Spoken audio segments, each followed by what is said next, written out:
En fait, un témoignage, lorsque j'ai lu dans le dictionnaire, la signification me dit qu'il s'agit d'un rapport d'un ou de plusieurs témoins sur un fait.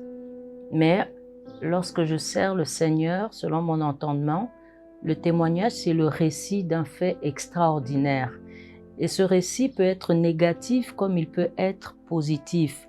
Tant que c'est quelque chose qui sort de l'ordinaire, tant que c'est quelque chose où on se rend compte que cette affaire ne pouvait arriver que par Dieu et non à travers les hommes.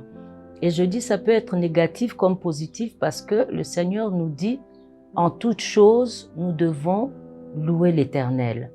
Donc que ce soit en pleurant, que ce soit en étant heureux, mais nous devons louer l'Éternel. Alors quand il y a des faits comme ça qui sortent de l'ordinaire, ce sont des témoignages, ça veut dire que Dieu est dans cette chose-là.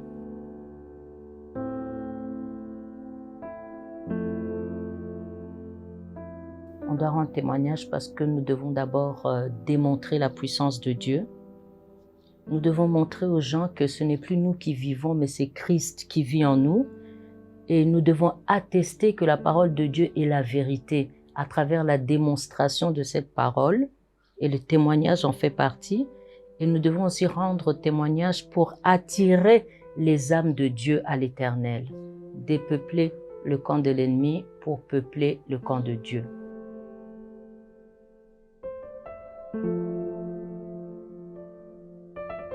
Un témoignage sert d'abord à booster notre foi. Un témoignage sert aussi à nous aider à continuer notre route avec Dieu parce que la Bible dit que le juste tombera 7 fois, mais 7 fois il se relèvera.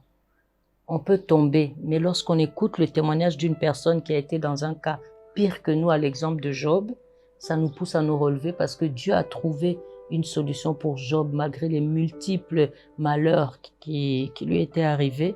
Il a eu une solution de la part de Dieu. Et ce que Dieu a fait pour Job, il le fait aussi pour certaines personnes de nos jours. Et la troisième chose auquel sert le témoignage, c'est pour inciter Dieu à continuer à faire des miracles. Comme on dit, le panier circule encore. Mon tour est arrivé, ton tour aussi arrivera demain.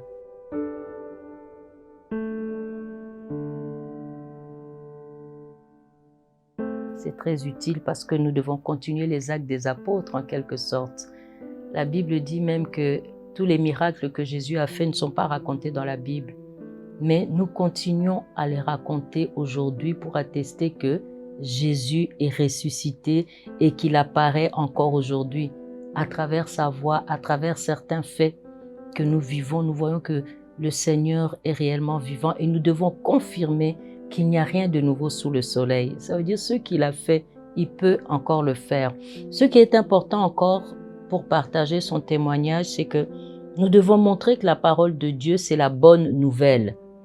Vous savez, les choses anciennes, on les retrouve dans les maisons des sorciers.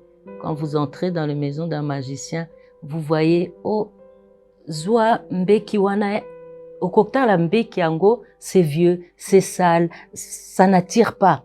Mais prends ça, ça va faire ça.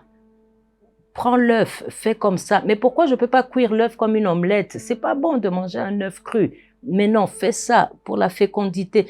Vous voyez, c'est toujours des choses anciennes, c'est toujours des choses mauvaises, mais avec le Seigneur, c'est la bonne. Non seulement la bonne, mais la bonne nouvelle, quelque chose que tu n'as jamais vécu. Tu dois le vivre quand tu es dans le Seigneur. Donc, c'est très important de rendre témoignage à Dieu parce que on doit montrer que la parole de Dieu, c'est la bonne nouvelle. Lorsque, dans l'occultisme, on nous demande de dormir dans les cimetières, mais non, Dieu, il nous fait dormir dans notre chambre et nous sommes bercés par les anges. Donc nous devons démontrer ça à travers les témoignages. Nazareke la pongite, Léon a la kaloko a bébé. Nazareke bota te, Léon a bota. Famille nanga tozareke bala te, mais lelo to bala. Et la troisième chose pour laquelle le témoignage est important, c'est que nous devons montrer que Dieu est derrière sa parole pour l'accomplir. C'est comme ça qu'on fera vivre la parole de Dieu.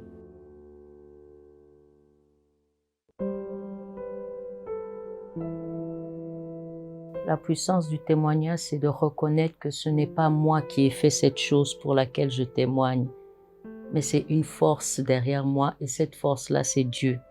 C'est-à-dire, J'ai fait un témoignage un jour. Il y a une sœur qui se confiait en moi, qui était malade. Elle avait des problèmes de fibrome, de myome. Elle devait passer par une opération. La première fois, elle a eu peur. Elle a fait de l'hypertension. On n'a pas pu l'emmener dans la salle d'op. La deuxième fois, elle m'appelle le matin pour me dire, maman, voilà, je suis prête à entrer dans la salle d'op. Je voulais que tu pries pour moi. J'ai prié pour elle, naturellement, normalement, mais avec profondeur. On a raccroché. J'attendais maintenant, après l'opération, qu'elle me donne de ses nouvelles. Elle m'appelle en fin d'après-midi pour me dire, maman, non, même pas en fin d'après-midi, en début d'après-midi, pour me dire, maman, je ne suis plus rentrée dans la salle d'op. Avant d'entrer dans la salle d'op, le médecin a tenu à faire encore une échographie. Maman, regarde l'échographie, il n'y avait plus rien, plus de myome, plus de fibrome. Il fallait qu'on me refasse une appendicite, plus d'appendicite. Le médecin m'a dit, je ne vois plus rien, prends tes affaires, rentre chez toi. Bien aimé, j'ai commencé à crier. J'ai dit, Clarisse, moi, je n'ai rien fait. Donc, je n'ai rien fait. Moi, je n'ai fait que prier. Donc, ça dit que moi-même, je ne comprenais pas ce qui se passait. Pourtant, j'avais prié. Je devais m'attendre à voir les résultats. Mais ça m'a épatée aussi. Et c'est ça, la puissance d'un témoignage. C'est vraiment quelque chose de merveilleux. La puissance d'un témoignage peut encore se traduire par être capable de faire ce qu'on était incapable de faire lorsqu'on ne connaissait pas Dieu. Lorsqu'on ne connaissait pas Dieu, on n'était même pas capable de prier. On peut parler à son Père comme ça dans la vie, mais fermer les yeux, baisser la tête et parler à Dieu comme on parle à un Père, on n'était pas capable de ne faire rien que ça. Or, la prière, c'est une conversation avec Dieu et le chrétien. Lorsqu'on était dans le monde, on n'était pas capable d'aller à l'église et le dimanche et durant la semaine. Mais en étant chrétien, on aspire, on a envie. Lorsqu'on ne va pas à l'église un dimanche, c'est comme s'il y avait quelque chose qui nous manquait. Donc, la puissance d'un témoignage, c'est le fait que l'Esprit nous conduit maintenant. Et c'est là que David a dit, je suis dans la joie lorsqu'on me dit, allons dans la maison de l'Éternel. Et la troisième chose, pour définir la puissance du témoignage, c'est que l'on parle encore de nous, bien-aimés, même après notre disparition, même lorsque nous ne ferons plus partie de ce monde, mais on continue à parler de nos faits, même à travers nos enfants, on continue à parler de nous. Et j'ai ajouté une quatrième chose pour la puissance du témoignage, c'est ce que Dieu fait pour moi, il peut le faire aussi pour toi. C'est ça la puissance du témoignage, c'est que je témoigne pour que cela soit aussi ton partage. Et ça va l'être au nom de Jésus.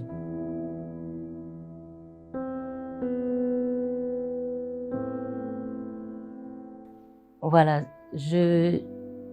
pour le témoignage, je pouvais dire que je me plaignais beaucoup dans mes prières, que je n'avais pas l'occasion d'amener des âmes à l'église où je sers Dieu. Parce que je n'ai pas le temps, je travaille beaucoup et je n'ai pas le don de marcher dans la rue, de commencer à prêcher ou de prendre un mégaphone, commencer à évangéliser ou d'entrer dans les maisons, commencer à parler de Dieu. Alors j'avais vraiment le souci d'emmener les âmes à l'église. Et Dieu a fait que je prenne d'assaut les réseaux sociaux pour commencer à parler de mes prédications, de mes enseignements. Et à travers ça, j'ai touché beaucoup de gens qui sont venus, même des gens qui habitent à Londres, ils disent, quand nous viendrons à Kinshasa, nous viendrons dans ton église. Et ils sont venus. Et aujourd'hui, j'ai des contacts, des personnes pour qui je prie à l'étranger. Donc, avec la parole de Dieu dans les réseaux sociaux, j'ai impacté quand même des personnes qui aujourd'hui, beaucoup sont venus à l'église. Il y en a même une, vraiment c'est la gloire de Dieu, il y en a même une qui est venue à l'église et qui a pris l'une de mes filles et l'a épousée. Et c'est un pasteur, c'est vraiment une élévation. Nous devons être des bénédictions pour l'œuvre de Dieu. Si je peux conclure, c'est pour inviter le peuple de Dieu. J'appelle les Joseph de leur famille, j'appelle les Daniel, les Esther et les Gédéon de leur famille, ceux à qui Dieu a donné une mission pour leur famille, à venir le samedi prochain, 10 juin. Nous allons célébrer avec l'église Mission prophétique Adonai du prophète Armel Olela. Nous allons prier, nous allons parler de Dieu sous le thème que la lumière soit. Venez nombreux afin que cette lumière éclaire les ténèbres de nos familles.